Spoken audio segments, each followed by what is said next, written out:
7 qershor. Hakmarrja i përket Zotit. Dëgjuat se u tha: sy për syrin dhe dhëmb për dhëmbin. Por unë po ju them, të mos i bëni qëndres të ligut. Përkundrazi, cilit do që të qëllon në faqen e djathtë, ktheja edhe tjetrën. Mateo 5:38 deri në 39. Kujt po i fliste Jezusi kur shqiptoi këto fjalë të njohura?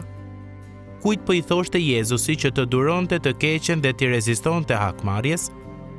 Mund të duket e thjeshtë, por kjo pyetje trajton një dallim të rëndësishëm që ishte në mendjen e apostullit Paul teksa shkroi letrën drejtuar romakëve. Në kapitullin 12, ai nxit kështu lexuesit e tij: mos ja ktheni askujt të keqen me të keqe. Romakëve 12:17. Dhe munde të keqen me të mirën. Vargu 21. Duke i bërë jahon mësimit të Zotit, që duhet të kthejmë faqen tjetër.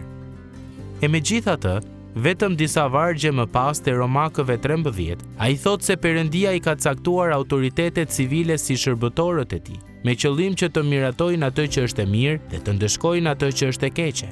13:1 deri në 4. Prandaj, ndonjëherë e keqja ndëshkohet, ndërsa herë të tjera jo, të paktën jo me një herë. Si Pali, ashtu edhe Jezusi bën një dallim të rëndësishëm, të cilin duhet ta kujtojmë, mes mënyrës se si individët e krishterë duhet të reagojnë ndaj së keqes që u bëhet atyre, që trajtohet te Romakëve 12, dhe ekzekutimit të sundimit të ligjit, që trajtohet te Romakëve 13. Të krishterët nuk duhet ta marrin drejtësinë në duart e tyre. Përkundrazi, ne duhet t'u abesojmë shpagimin e së keqes autoriteteve që ka caktuar Perëndia. Autoritetet civile janë një shembull. Kur i përmbushin rolet e tyre siç duhet, ato shërbejnë për të ngjallur frikë për sjelljen e keqe, por jo për të mirën. Ato janë aty për të zbatuar besnikërisht sundimin e ligjit dhe për të ndëshkuar ata që e shkelin atë. Të kuptuarit se Perëndia është krejtësisht i drejtë, do të na lirojë për t'ju bindur urdhrit të Jezusit që të kthejmë faqen tjetër. Kjo nuk është thirrje për t'u hequr sikur e keqja që na është bërë nuk është e keqe, ose për të përqafuar pikpamjen dëshpëruese se nuk ka drejtësi. Kjo nuk është as thirrje për të pranuar që nuk duhet t'u drejtohemi autoriteteve civile, atëherë kur viktima jemi ne vetë. Jo, të krishterët janë thirrur për të duruar dhe mund ta durojnë të keqen, sepse hakmarrja i përket Zotit. Romakëve 12:19.